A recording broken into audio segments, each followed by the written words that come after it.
বিএনপিকে রাবণ আখ্যা দিয়ে ক্ষমতার স্বাদ পেয়ে তারা জনগণের রক্তের কথা ভুলে গিয়েছে বলে অভিযোগ করেছেন জাতীয় সংসদের বিরোধী দলীয় চিফ হুইপ ও জাতীয় নাগরিক পার্টির আহ্বায়ক নাহিদ ইসলাম। নাহিদ বলেন, কথায় বলে যে যায় লঙ্কায় সেই হয় রাবণ। তারা আজকে রাবণ হয়ে গিয়েছে। ক্ষমতার স্বাদ পেয়ে তারা জনগণের রক্তের কথা ভুলে গিয়েছে।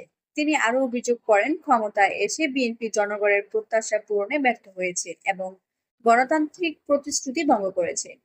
তিনি বলেন, বর্তমান সরকারের কাছে আর কোনো আশা নেই এবং তারা জনগণের ভোটের প্রতিফলন ঘটাতে পারেনি।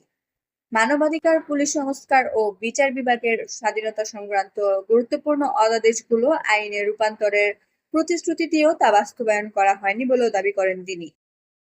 নাহিদ ইসলাম আরো বলেন, যারা রাজনীতিতে প্রতিশ্রুতি ভঙ্গ করেছে তাদের পরিণতি ভালো হয়নি। বর্তমান সরকারকেও সেই পরিণতি ভোগ করতে হতে পারে।